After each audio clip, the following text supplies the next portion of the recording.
Welcome to the Organic Chemistry Podcast, Dr. Brian Lloyd's scribblecast of organic chemistry lectures and solutions to homework problems.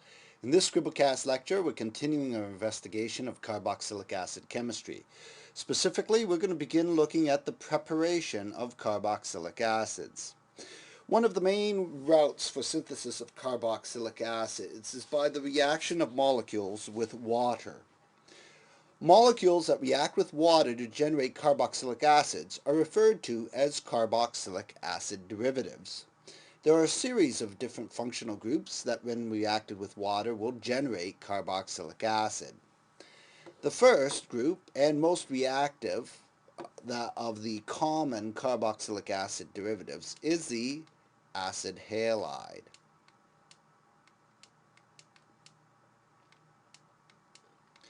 Now, acid halides come in a variety of formats. Acid bromides are so reactive that they're generally not stored, but the acid halide that is commonly found in a bottle are the acid chlorides, molecules such as this species.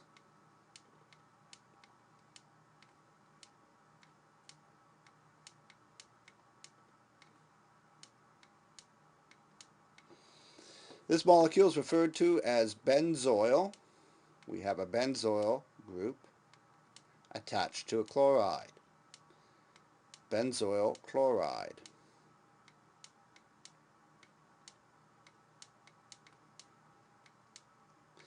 If I take benzoyl chloride and react it with water,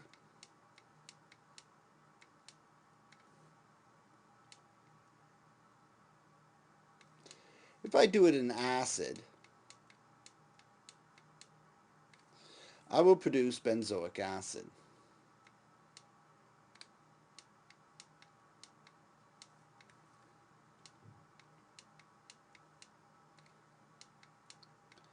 Of course, I will get HCl as the species given off. If, however, I react it in base,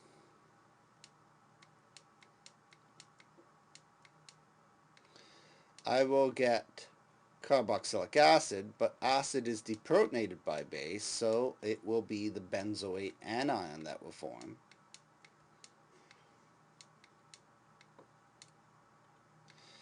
And I will produce chloride minus, Cl minus. Now, base and acid is used to accelerate the reaction, and we will look at the mechanism of this reaction when we look at the reactivity of acid halides. Another derivative, or species that when reacted with water produces a carboxylic acid, are the anhydride molecules.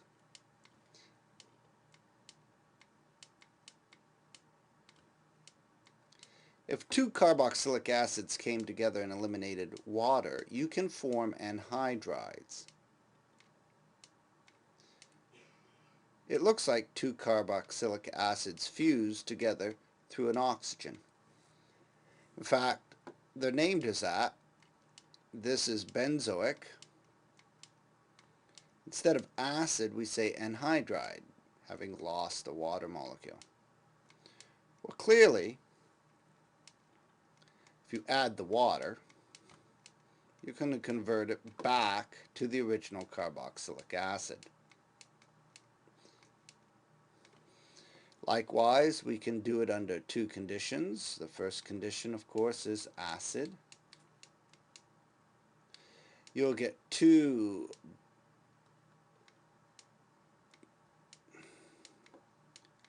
benzoic acids from this reaction.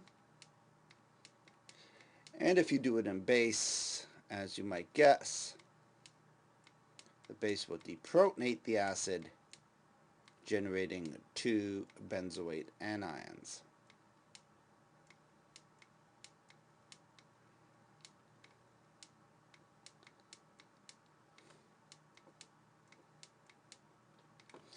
Okay. Another species that can react, of course, is the ester. Okay. The ester functional group.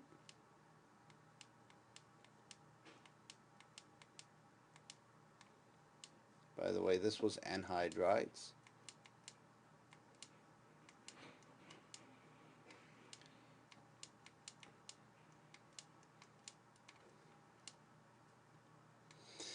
Ester functional groups, instead of the chloride, you have some OR group, where R equals an alkyl.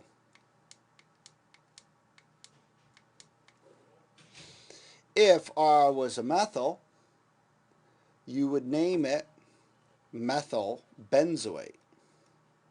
If R was an ethyl, it would be an ethyl benzoate. And there is a space between the two words. So if R equaled, if R was CH2 CH3, then we'd have an ethyl benzoate. Now when you react these in acid, H+, you get the carboxylic acid and you get the HOR. The alcohol is kicked out. In acid, both are protonated. In base, the carboxylic acid, of course, is deprotonated. But the alcohol is not acidic enough to be deprotonated by base, so it stays HOR. If R was ethyl, then the alcohol kicked out would be ethanol.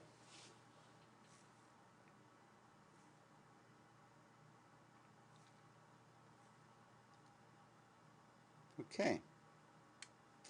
Let's look at another functional group, and that of the amide.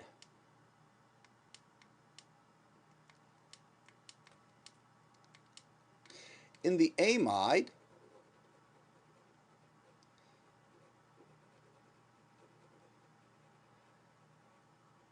instead of OR, you have an NR2.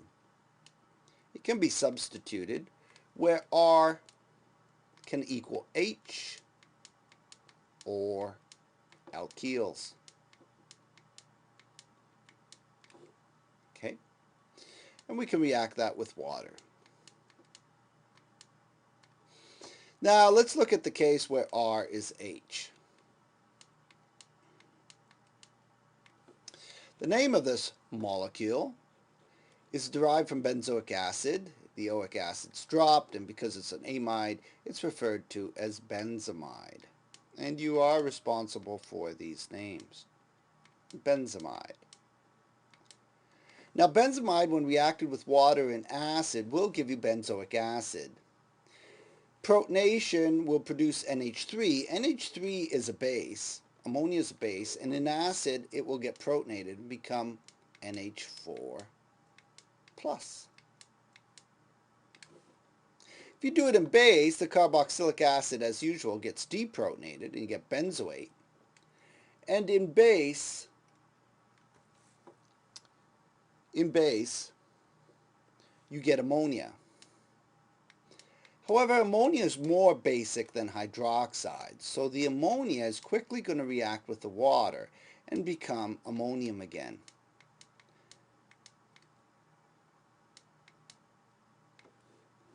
So the reason this occurs is because of the stronger basicity of NH3 versus hydroxide. Now your hydroxide, of course, is in water, so ammonia is going to extract a proton and produce ammonium, and you'll have ammonium hydroxide then.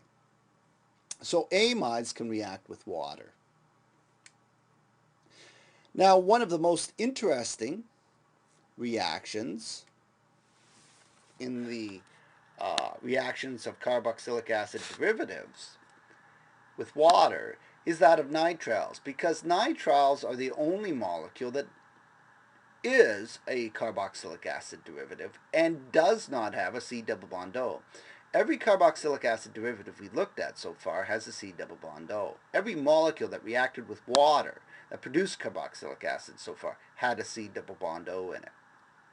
This molecule, referred to as a nitrile,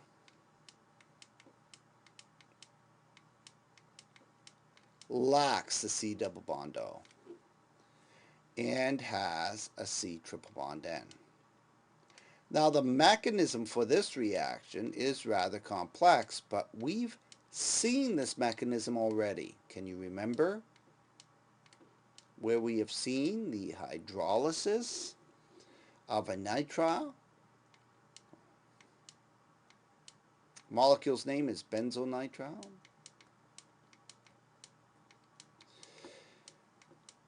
Yes, we've looked at this in the aldehydes and ketones section.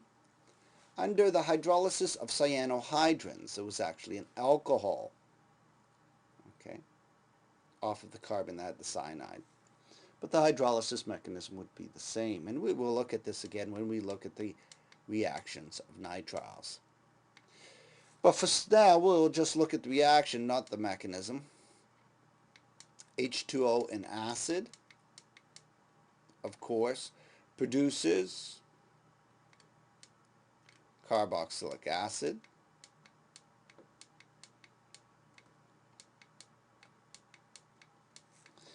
And again, just like in the case of amide, we kick out ammonia, that in acid becomes ammonium cation because it's a base.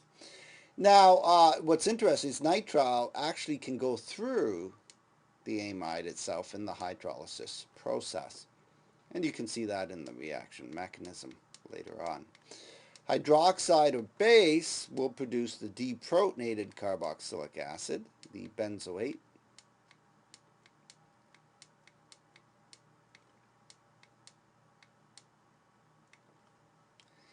And you would get ammonia kicked out.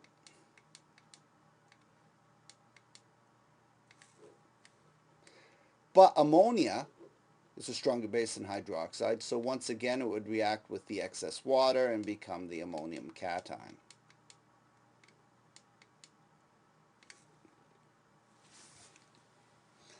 Okay. Now those are the carboxylic acid derivatives. Though we're not going to look at the mechanisms individually, all of these reactions with water essentially function through a common mechanism. There's some variation in the mechanism, so we're going to look at the mechanism of this hydrolysis in a very general sense. Let's consider first the mechanism in acid. How can all of these reactions occur with water in acid? Well, this will apply for everything except nitrile. All of the groups have a C double bond O with some kind of alternate group, X. X would be, for an acid halide, X equals chloride. X can equal O, C double bond O, R for an anhydride. It can equal OR for an ester. It can equal NR2 for an amide. So X can be any of those groups. And since we're in acid, the first step that takes place when you're in acid is protonation of the carbonyl. This is very similar to what we've seen occur in the case of aldehydes and ketones. When they were reacted in acid, you had a reversible protonation of the C double bond O. This hydrogen can go on and off.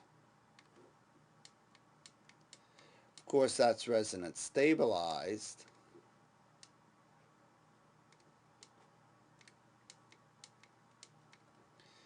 With the carbocation.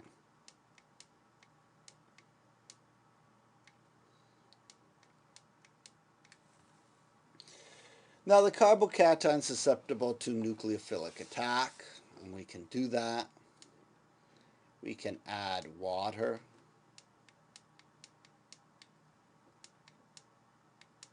If water comes in and attacks,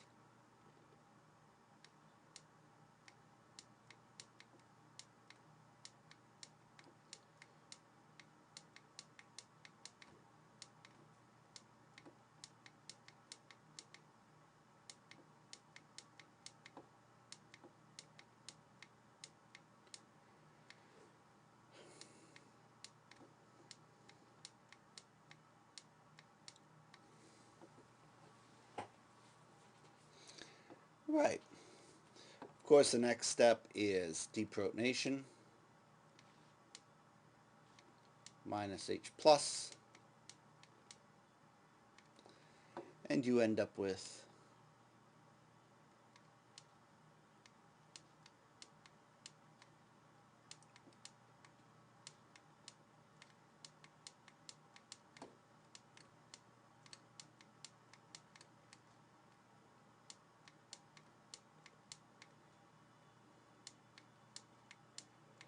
X.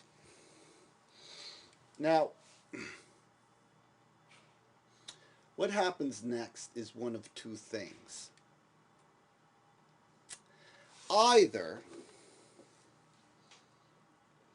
X can be lost,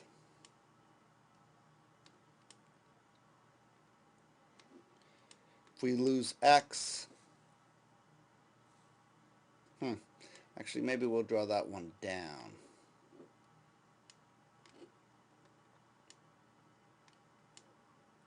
So we can lose X minus X minus. If that happens, I get this.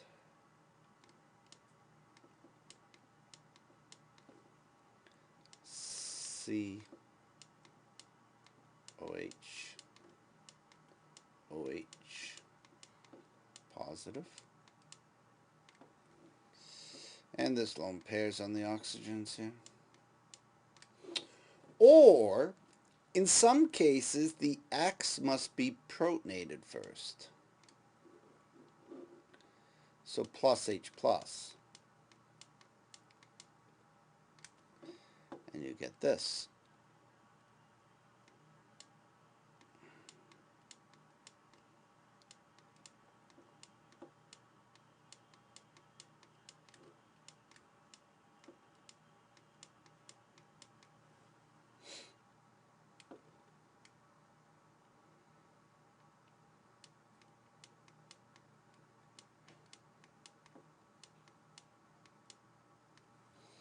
And then you lose XH.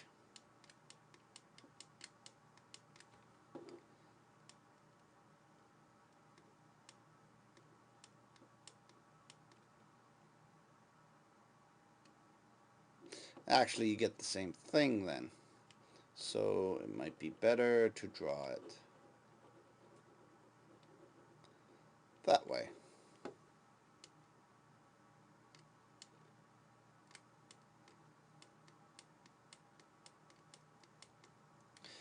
Now, I'm going to call this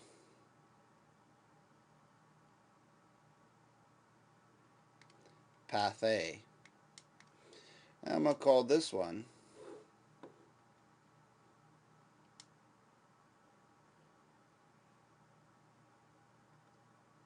path B. They both eventually get to carbocation. The question is whether the X group has to be protonated before it leaves or not. Now the product you get, of course, is resonance stabilized. We can draw the resonance structures. We can, for example, dump in this lone pair. If we do that, we get C double bond O H lone pair plus, and we have our OH here. Or we could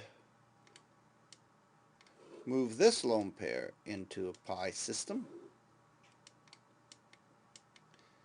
That would make the double bond O down.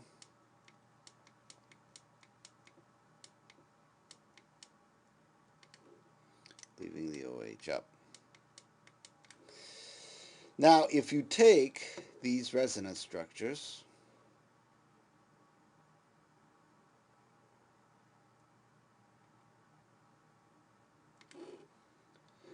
all three resonance structures are contributors. None exists. What exists is resonance hybrid. You can very quickly see that this guy is simply a protonated carboxylic acid. Lose a proton, and you've got your C double bond O, OH. Well, what's the difference between path A and path B? What determines whether you protonate or don't protonate is the leaving group ability. For chloride, chloride is a good enough leaving group on its own that it does not have to be protonated to leave. So the chloride would follow path A. There'd be no protonation step. But all of the others will typically get protonated.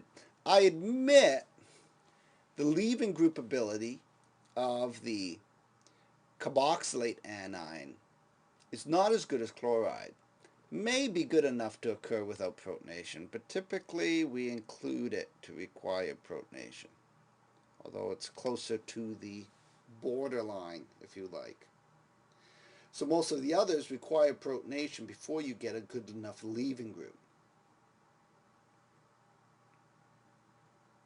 Okay, so there you have protonation of the carbonyl, generating a carbocation attacked by water, deprotonation, and then depending on the X group or what carboxylic acid derivative you have, you either protonate it and get a leaving group, or the X leaves directly, generating a resonance stabilized protonated carboxylic acid that deprotonates, giving you your carboxylic acid. Well, that's the mechanism in acid summarized, and we will look at it individually for each carboxylic acid derivative when we examine the carboxylic acid derivative chemistry. What about in base? Well, in base,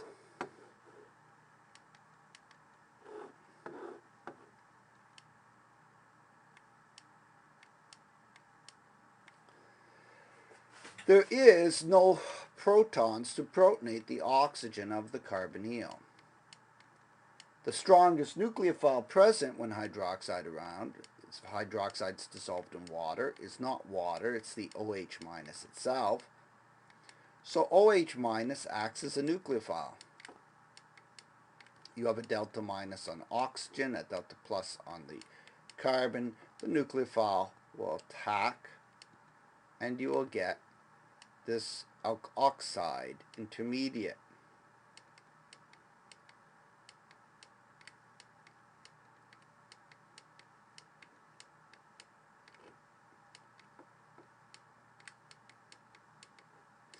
Now there are no protons around.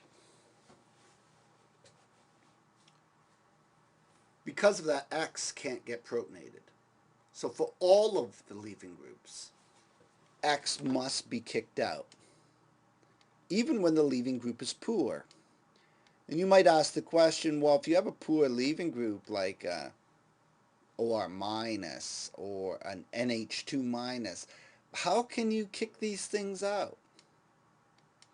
It's the formation of the C double bond O that gives you the energy to kick out even poor leaving groups.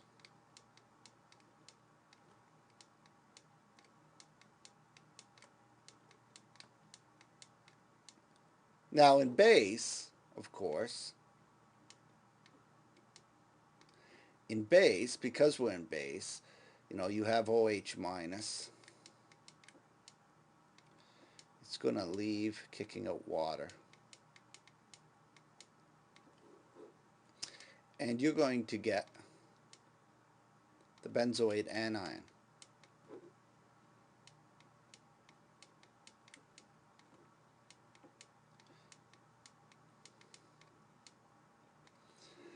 But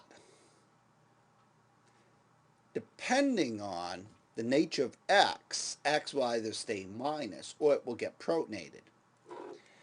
If X equals chloro or the carboxylate anion,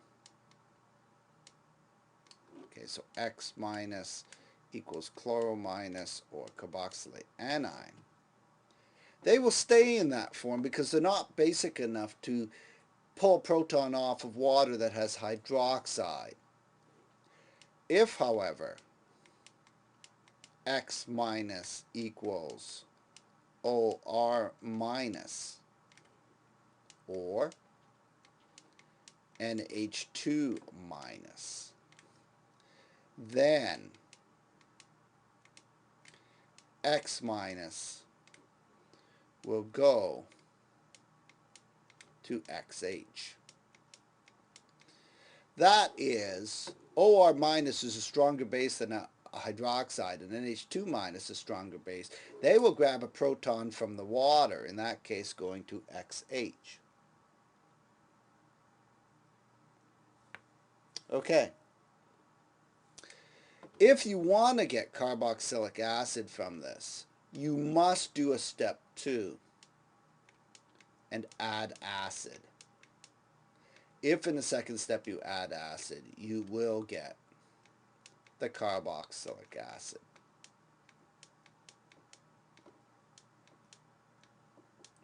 Okay, so those are the reaction mechanisms both in acid and base for the hydrolysis of certain functional groups, molecules known as carboxylic acid derivatives, that is, molecules that when reacted with water produce carboxylic acid. But certainly these are not the only reactions that can produce carboxylic acids. In fact, over the past 2 semesters, we've covered a lot of reactions that would form carboxylic acids. Let's take a look at some of those reactions now. The first reaction is the oxidation. Actually, let's write that down. Oxidation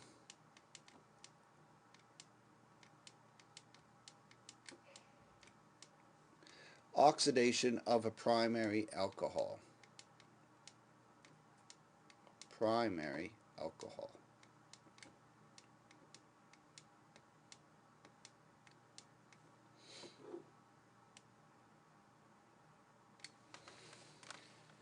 Oxidation of a primary alcohol.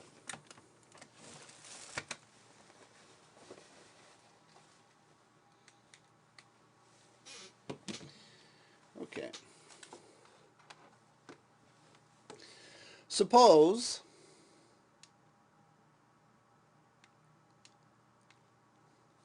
I have this molecule.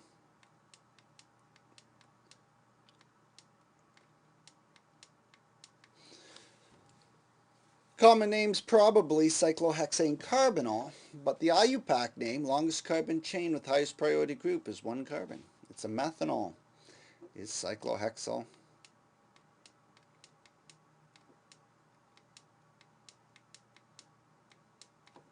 methanol.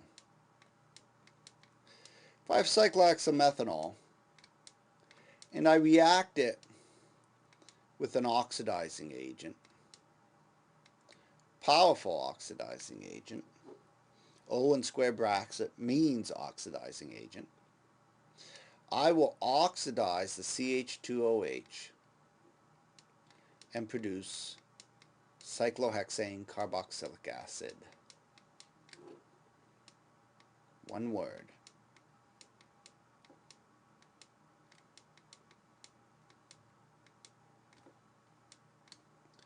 Cyclohexane carboxylic acid is one word.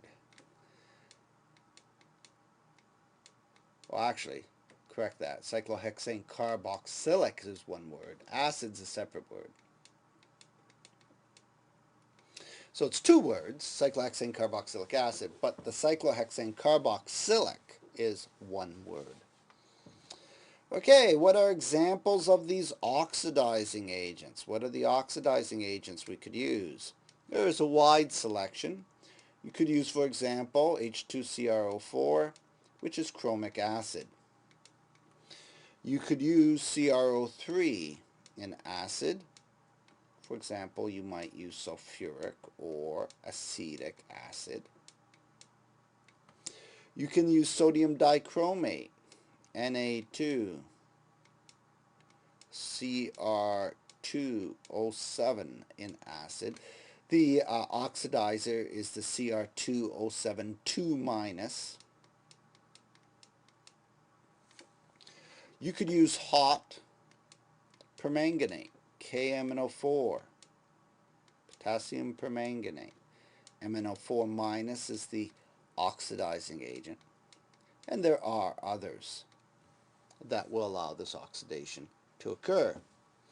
Now, in fact, this oxidation process we know goes through the aldehyde.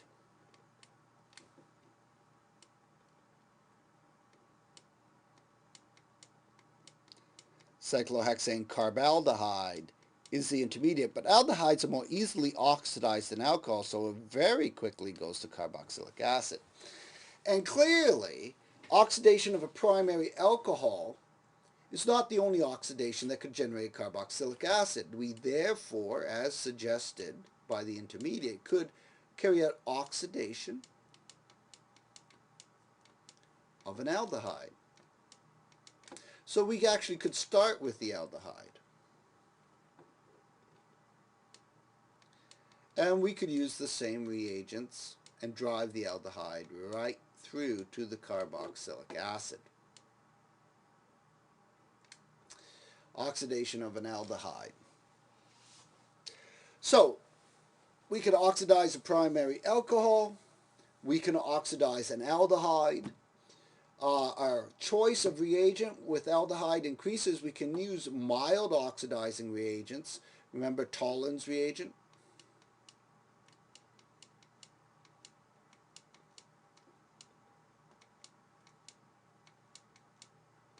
Benedict's reagent and Feeling's reagent. These have been covered both in aldehydes and carbohydrates.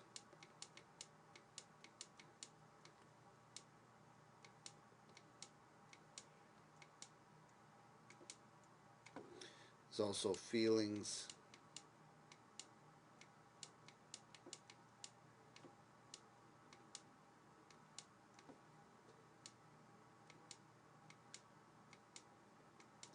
These reagents all occur in base, so if you use them to oxidize the aldehyde, you'll end up with the carboxylate anion.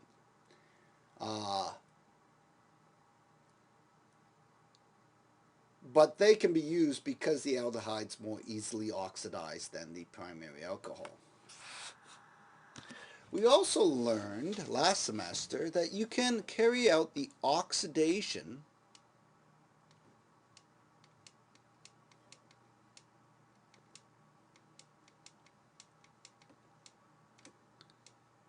of an alkene.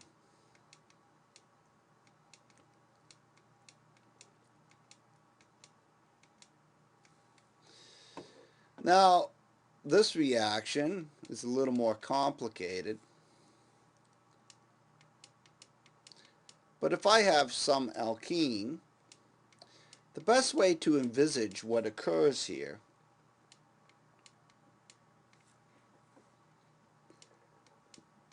is to imagine complete rupture of the double bond.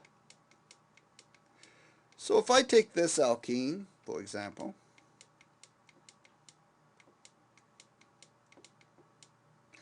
and I react it with a powerful oxidizing agent. Again, this oxidizing agent can be any of those strong reagents we listed. But the two reagents we learned about last semester that could do this reaction were a two-step process with ozone, and then in step 2, peroxide in acid,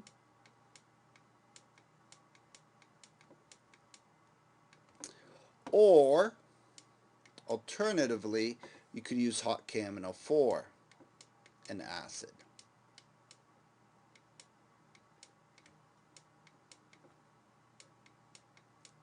If you use either of these two oxidizing agents that we covered last semester, you can rupture the double bond, and where there was a double bond you put a C double bond O. So we'll do that. And then you put your alkyl groups back on.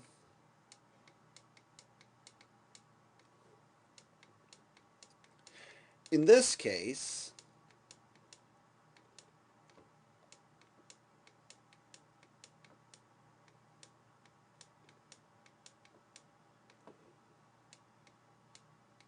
what happens to the H off the carbon double bond?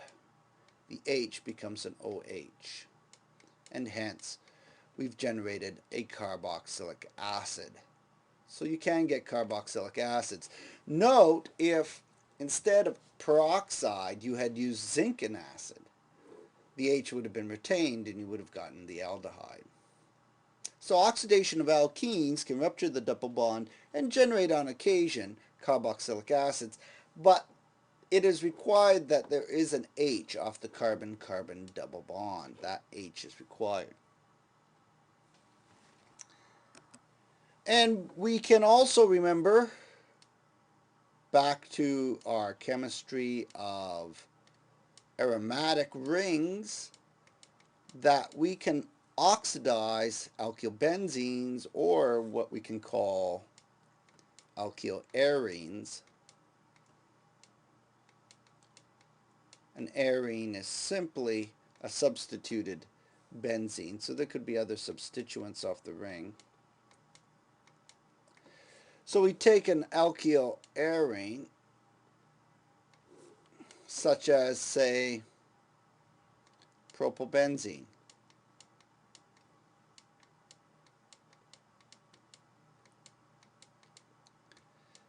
If we treat this molecule with a powerful oxidizing agent,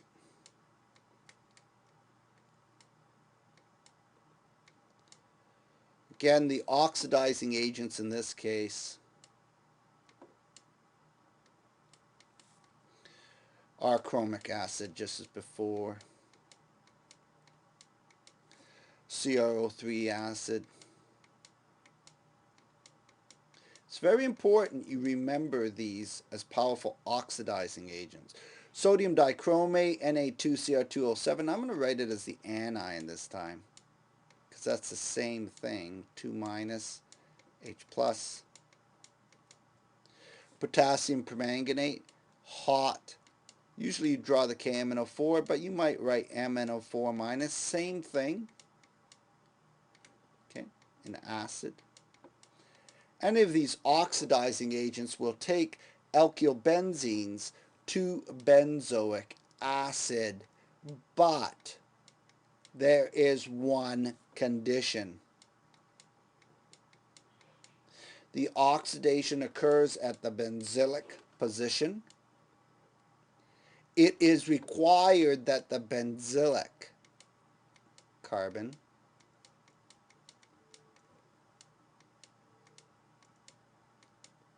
must have an hydrogen. If you add a terp-butyl group, this reaction does not go. So there must be a hydrogen off that benzylic carbon for the oxidation process to occur.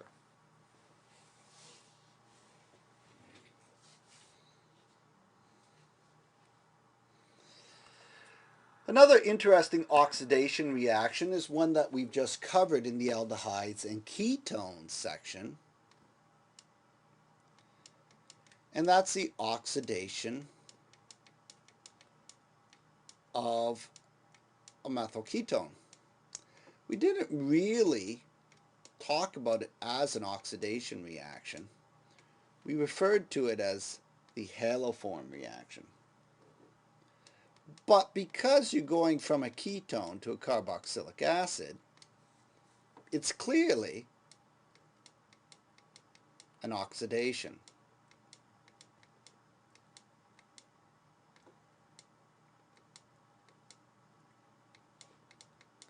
The haloform reaction. And you remember, it is the reaction where if you have some kind of methyl ketone,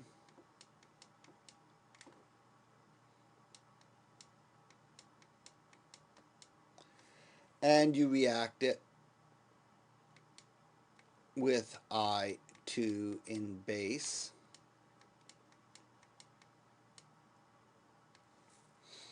I2 will react, okay, you hit it with I2 in base, will produce, because you're in base, carboxylate,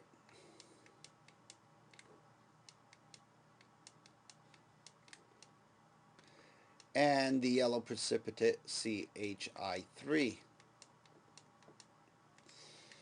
If we then subsequently, in step 2, add acid, react it with acid, we can produce the benzoic acid. So whereas in aldehydes and ketones we looked at this as a test tube test for identification of methyl ketones, it also can be used as a synthesis of a carboxylic acid. One last point to note, don't forget that this process can work on the secondary alcohol because I2 in base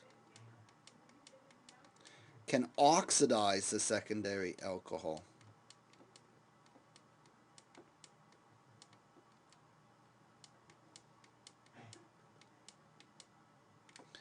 I2 in base can oxidize the secondary alcohol to the ketone. And so secondary alcohols can undergo this reaction. The last preparation we want to look at for carboxylic acids, again, is review of an older reaction, and that is Grignard reagents.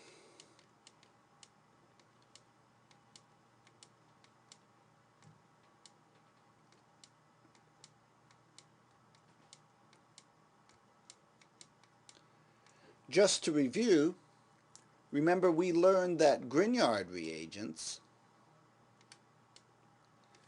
such as phenyl magnesium bromide, these can be prepared by taking molecules like bromobenzene and reacting them with magnesium in ether. The magnesium is electropositive and carbon's more electronegative than magnesium, so effectively the Grignard acts as a source of C-. If you do a two-step reaction and you react it with CO2 gas, probably in the form of dry ice, so CO2, react it with CO2, the delta minus will go for the carbon and you will get the carboxylate. You will actually get from step 1 C double bond O, O minus. And of course the MgBr will be associated with that. And then in step 2 you throw an acid after the reaction's done. And that gets rid of the salts, they dissolve in the water layer, and you protonate the carboxylic acid. Note, you've got to add acid in a separate step. If you add it together, the H plus will just protonate the phenyl minus and make benzene, and you'll get no carboxylic acid. So a whole series of oxidation reactions because we're producing carbon in a more oxidized state. Two oxygens attached to carbon in the carboxylic acid. And those oxidation reactions were, to summarize again, the oxidation of a primary alcohol, oxidation of an aldehyde, oxidation of an alkene, and oxidation of an arene, as well as the Haloform reaction and Grignard reactions. So, to synthesize carboxylic acids, we see we can either react with water in a hydrolysis reaction of a carboxylic acid derivative, or we can do an oxidation reaction. In both cases, there are several reaction routes, several reagents you can use, either in the reaction of carboxylic acid derivatives or oxidation reactions that will produce the carboxylic acid. Well, I think that's a good place to stop. I'm Dr. Brian Lloyd. This is my Scribblecast. I thank you very much.